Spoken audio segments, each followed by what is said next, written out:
Ram Ram Ben भाइयों माताओं। तो ज्ञान कहानी 99 में आप सबका स्वागत है। आज मैं आपको गीता जी का 10वां अध्याय सुनाऊंगी। भगवान श्री कृष्ण चंद्र जी बोले, हे महाभावो, फिर भी मेरे परम रहस्य और प्रभाव युक्त वचन श्रवण करो, जो कि मैं तुझ अति से प्रेम रखने वाले के लिए हित की इच्छा से कहूंगा। हे अर्जुन, मेरी उत्पत्ति को अर्थात विभूति सहित लीला से प्रकट होने को न देवता लोग जानते हैं न महर्षि जन जानते हैं, क्योंकि मैं सब प्रकार से देवताओं और महर्षियों का आदि कारण हूँ। जो मेरे को अजन्मा अर्थात वास्तव में जन्म रहित और अनादि था लोगों को महान ईश्वर तत्व से जानता है, वह मनुष्यों में ज्ञानवान पुरुष संपूर्ण पापों से मुक्त हो जाता है। हे अर्जुन, निश्चय करने की शक्ति एवं तत्व ज्ञान और अमूढ़ता, क्षमा, सत्य और था इंद्रियों का वश में करना, मन का निग्रह था, सुख दुख उत्पत्ति और प्रलय भय से अभय भी तथा अहिंसा, समता, संतोष, तप, दान, कीर्ति और अपकीर्ति, ऐसे ये प्राणियों के नाना प्रकार के भाव मेरे में स्थित होते हैं। हे अर्जुन, साथ तो महर्षि जन चार, उनमें से पूर्व में होने वाले सनकादि था सब आए हुए आदि 14 मनु, ये मेरे भाव वाले सब के सब मेरे संकल्प से उत्पन्न हुए हैं, जिनकी संसार में ये संपूर्ण प्रजा है। जो पुरुष इस मेरी परमेश्वर रूप विभूति को योग शक्ति को तत्व से जानता है, वह पुरुष निश्चल ध्यान योग द्वारा मेरे में ही एक ही भाव से स्थित होता है। इनमें कुछ भी संशय नहीं है। मैं वासुदेव ही संपूर्ण जगत की उत्पत्ति का कारण हूँ और मेरे से सब जगत चेष्टा करता है। इस प्रकार तत्व से समझकर श्रद्धा और भक्ति से युक्त हुए बुद्धिमान भगतजन मुझ परमेश्वर को निरंतर बसते हैं। वे निरंतर मेरे में मन लगाने वाले और मेरे में ही प्राणों को अर्पण करने वाले भगतजन सदा ही मेरी भक्ति की चर्चा के द्वारा आपस में मेरे प्रभाव को जताते हुए गुण और प्रभाव सहित मेरा कथन करते हुए ही संतुष्ट होते हैं। मुझ वासुदेव ही निरंतर रमन करते हैं। उन निरंतर मेरे ध्यान में लगे हुए प्रेम पूर्वक भजने वाले भक्तों को मैं वह तत्व ज्ञान योग देता हूँ जिसे वे मेरे को प्राप्त होते हैं। हे अर्जुन, उनके ऊपर अनुग्रह करने के लिए मैं इसमें उनके अंतकरण में एक ही भाव में स्थित हुआ अज्ञान से उत्पन्न हुए अंधकार को प्रकाश में तत्व ज्ञान से दीपक द्वारा नष्ट करता हूँ। इस प्रकार भगवान के वचनों को सुनकर अर्जुन बोले, हे भगवान, आप परम ब्रह्मा परम धाम में परम पवित्र है, क्योंकि आपको सब ऋषि जन सनातन दिव्य पुरुष देवों को भी आदि देव अजन्मा और सर्वव्यापी कहते हैं। वैसे देव ऋषि नारद था, ऐसी और देवल ऋषि था महर्षि व्यास और स्वयं आप भी मेरे प्रति कहते हैं। हे केशव, जो कुछ भी मेरे प्रति आप कहते हैं उस समस्त को मैं सत्य मानता हूँ। हे भगवान, आपके लीला में स्वरूप को न दानव जानते हैं न देवता ही जानते हैं। हे भूतों के उत्पन्न करने वाले, हे भूतों के ईश्वर, हे देवों के देव, हे जगत के स्वामी, हे पुरुषोत्तम, आप स्वयं ही अपने आप को जानते हैं। इसलिए हे भगवान, आप उस अपनी दिव्य विभूतियों को संपूर्णता से कहने के लिए योग्य है कि जिन विभूतियों के द्वारा इन सब लोगों को व्याप्त करके स्थित है। हे योगेश्वर, मैं किस प्रकार निरंतर चिंतन करता हुआ आपको जानूं। और हे भगवान, आप किन किन भावों में मेरे द्वारा चिंतन करने योग्य है। हे जनार्दन, अपने योग शक्ति और परमेश्वर रूप विभूति को फिर भी विस्तार पूर्वक कहिए, क्योंकि आपके अमृतमय वचनों को सुनते हुए मेरी तृप्ति नहीं होती है, अर्थात सुनने की उत्कंठा बनी रहती है। इस प्रकार अर्जुन के पूछने पर श्री कृष्ण भगवान बोले, हे कुरुश्रेष्ठ, अब मैं तेरे लिए अपनी दिव्य विभूतियों को प्रधानता से कहूंगा, क्योंकि मेरे विस्तार का अंत नहीं है। हे अर्जुन, मैं सब भूतों के हृदय में स्थित सबकी आत्मा हूँ तथा संपूर्ण भूतों का आदि मध्य और अनंत भी मैं हूँ। हे अर्जुन, मैं अदिति के 12 पुत्रों में विष्णु अर्थात वामन अवतार, ज्योति में किरणों वाला सूर्य हूँ तथा मैं 49 वायु देवताओं में से मृचि नामक वायु देवता और नक्षत्रों में नक्षत्रों का अधिपति चंद्रमा हूँ। मैं वेदों में सामवेद हूँ, देवों में इंद्र हूँ, इंद्रियों में मन हूँ, भूत प्राणियों में चेतनता अर्थात ज्ञान शक्ति हूँ। मैं 11 रुद्रों में शंकर हूँ, यक्ष राक्षसों में धन का स्वामी कुबेर हूँ। मैं 8 वस्तुओं में अग्नि हूँ, शिखर वाले पर्वतों में सुमेरु पर्वत हूँ, पुरोहितों में मुख्य अर्थात देवताओं का पुरोहित बृहस्पति मेरे को जानता है। पार्थ, में सेनापतियों का स्वामी कार्तिक है, जलाशय में समुद्र। हे अर्जुन, मैं महर्षियों में भृगु और वचनों में एक अक्षर अर्थात ओंकार हूँ तथा सब प्रकार के यज्ञों में जप यज्ञ और स्थिर रहने वालों में हिमालय पहाड़ हूँ। सब वृक्षों में पिंपल का वृक्ष और देव ऋषियों में नारद मुनि और गंधर्वों में चित्ररथ और सिद्धों में कपिल मुनि हूँ। हे अर्जुन, तू घोड़ों में अमृत से उत्पन्न होने वाला उच्च श्रेय नामक घोड़ा और हाथियों में ऐरावत नामक हाथी था। ऋषियों में मनुष्यों में राजा मेरे को ही जान। हे अर्जुन, मैं शास्त्रों से वज्र और गौ में कामधेनु हूँ। शास्त्रों की रीति संतान की उत्पत्ति का हेतु कामदेव है। सर्पों में सर्पराज वासुकी हूँ। मैं नागों में शेष नाग, जलचरों में उनकी अधिपति वरुण देवता हूँ। पितरों में अरे मान नामक पितेश्वर था शासन करने वाले यमराज मैं हूँ। हे अर्जुन, मैं दैत्यों में प्रहलाद और गिनती करने वालों में मैं हूँ तथा पशुओं में मृगराज है और पक्षियों में गरुड़ हूँ। मैं पवित्र करने वाले वायु और शास्त्रधारियों में राम हूँ तथा मछलियों में मगरमच्छ हूँ। नदियों में श्री भागीरथी गंगा हूँ हे अर्जुन, सृष्टियों के आदि, अंत और मध्य भी मैं हूँ तथा मैं विद्याओं में अध्यात्म विद्या और ब्रह्म विद्या और परस्पर विवाद करने वालों के तत्व निर्णय के लिए किया जाने वाला वाद हूँ। मैं अक्षरों में अंकार कार और समास में द्वैध नामक समास हूँ। अक्षय काल अर्थात काल का भी महाकाल विराट स्वरूप सबका धारण पोषण करने वाला भी मैं हूँ।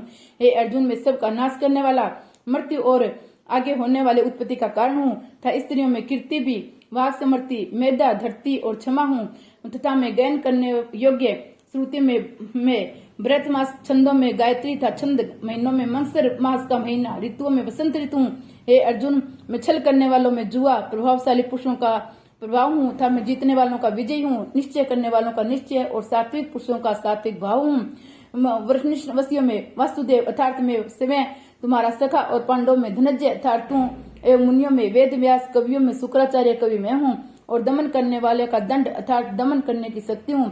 जीतने की इच्छा वालों की नीति हूँ। गोपनीयों में अर्थात गुप्त रखने योग्य भाव में मौन हूँ। ज्ञान वालों का तत्व ज्ञान में हूँ। और हे अर्जुन, जो सब भूतों का उत्पत्ति का कारण है वे भी मैं हूँ, क्योंकि ऐसा वचर अचर कोई भी भूत नहीं है कि जो मेरे से रहित हुए, इसलिए सब कुछ मेरा ही स्वरूप है। हे परतप, मेरी दिव्य विभूतियों का अनंत नहीं है। ये तो मैंने अपनी विभूतियों का विस्तार तेरे लिए एक देश से अर्थात संक्षेप में कहा है। इसलिए हे अर्जुन, जो भी विभूति युक्त अर्थात ऐश्वर्य युक्त, कांति युक्त और शक्ति युक्त वस्तु है, उसको तू मेरे तेज को अंश से ही उत्पन्न हुई जान। अथवा हे अर्जुन, इस बहुत जानने से तेरा क्या प्रयोजन है? मैं संपूर्ण जगत की अपनी योग माया के एक अंश मात्र से धारण करके स्थित हूँ, इसलिए मेरे को तत्व से जानना चाहिए। श्री कृष्ण भगवान की जय। 10वां अध्याय समाप्त हुआ। अब 10वें अध्याय का महात्म्य। भगवान शिव कहते हैं, सुंदरी, अब तुम 10वें अध्याय के महात्म्य की परम पावन कथा सुनो, जो स्वर्ग रूपी दुर्ग में जाने के लिए सुंदर सोपान और प्रभाव की चरम सीमा है। काशीपुरी में धीर बुद्धि नाम से विख्यात एक ब्राह्मण था, जो मुझ में प्रिय नंदी के समान भक्ति रखता था। वह पावन कीर्ति के अजन में तत्पर रहने वाला, शांत चित्त और हिंसा, कठोरता एवं दुस्साहस से दूर रहने वाला था। जितेंद्रिय होने के कारण वह निवृत्ति मार्ग में स्थित रहता था। उसने वेद रूपी समुद्र का पार पा लिया था।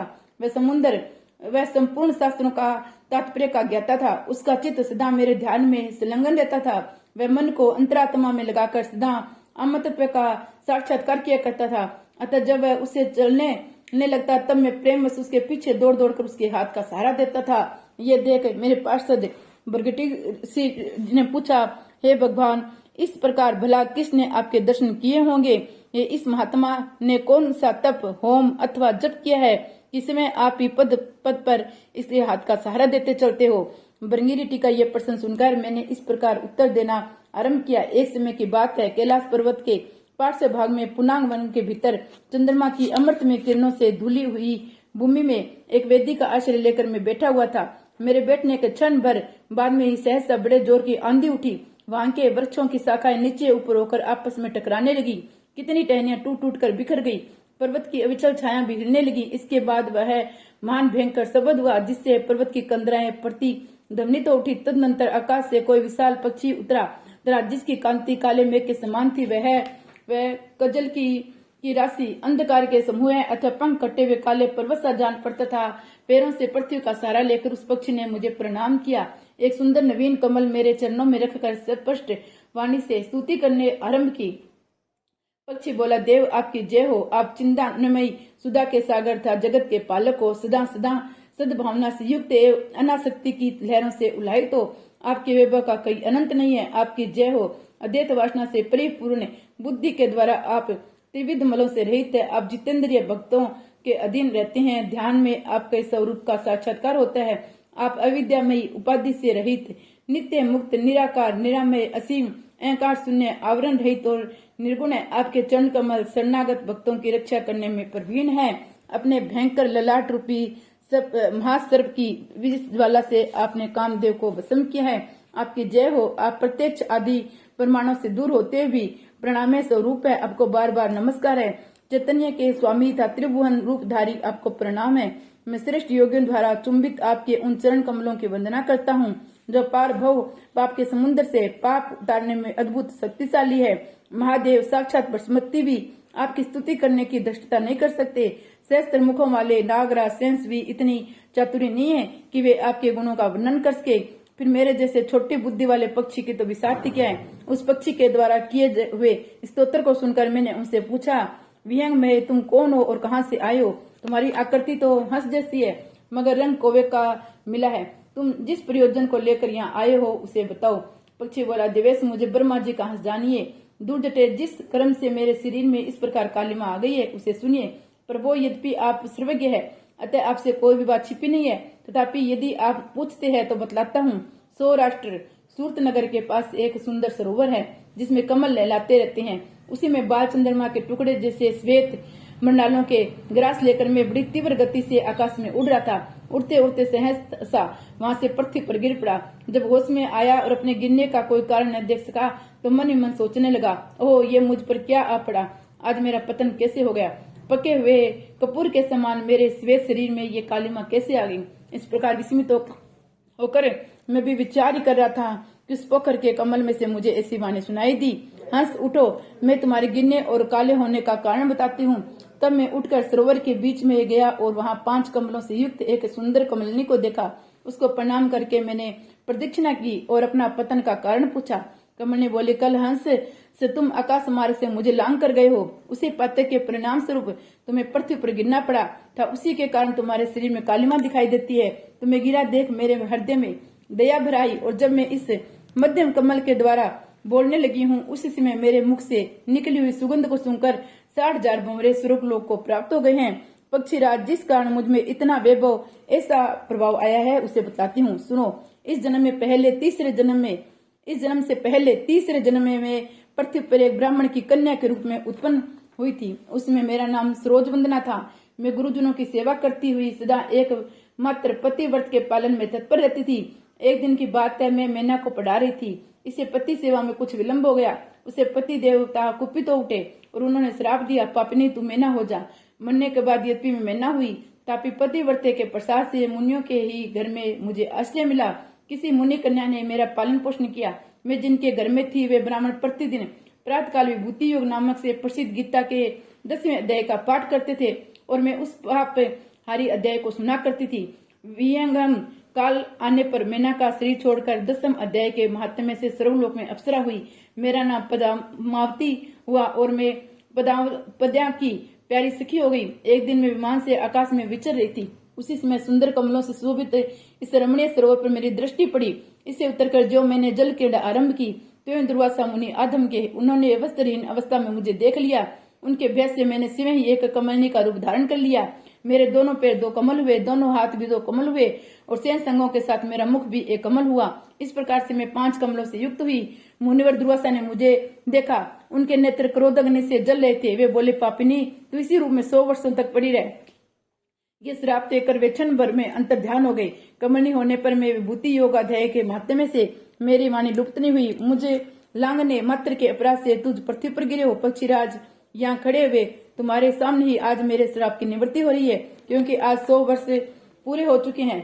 मेरे द्वारा गाए जाते हुए उस उत्तम अध्याय को तुम भी सुन लो। उसके श्रवण मात्र से तुम भी आज मुक्त हो जाओगी। यो कहकर पद्मिनी ने स्पष्ट एवं सुंदर वाणी से 10वें अध्याय का पाठ किया और मुक्त हो गई। उसे सुनने के बाद उसी के दिए हुए इस उत्तम कमल को लाकर मैंने आपको अर्पण किया है। इतनी कथा सुनाकर उस पक्षी ने अपना शरीर त्याग दिया। ये एक अद्भुत सी घटना हुई।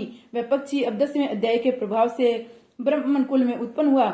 जन्म से ही अभ्यास होने के कारण शेषावस्था के से ही इसके मुख से सदा गीता के 10वें अध्याय का उच्चारण हुआ करता है। 10वें अध्याय के अर्थ चिंतन का ये परिणाम हुआ कि यह सब भूतों में स्थित शंख चक्रधारी भगवान विष्णु सदा ही दर्शन करता रहता है। उसकी स्नेहपूर्ण दृष्टि जब कभी किसी देहधारी के शरीर पर पड़ जाती है तब वह चाहे शराबी हो, ब्रह्म हत्यारा ही क्यों न हो, मुक्त हो जाता है था। पूर्व जन्म में अभ्यास किए हुए 10वें अध्याय के माध्यम से इसको दुर्लभ तत्व ज्ञान प्राप्त है था। इससे जीव मुक्ति भी पाली है। अतः जब ये रास्ता चलने लगता है तो मैं इसका हाथ का सहारा दिए रहता हूँ। ब्रह्मगिरिटी की ये सब 10वें अध्याय की परम महामहिमा है। पार्वती, इस प्रकार मैंने ब्रह्मगिरिटी के सामने जो पाप नाशक कथा कही थी वही कथा आज तुमसे भी कही है। नर हो या नारी अथवा कोई भी क्यों न हो, इस 10वें अध्याय के श्रवण मात्र से ही उसे सब आश्रमों का पालन का फल मिलता है। श्री विष्णु भगवान की जय। श्री कृष्ण भगवान की जय।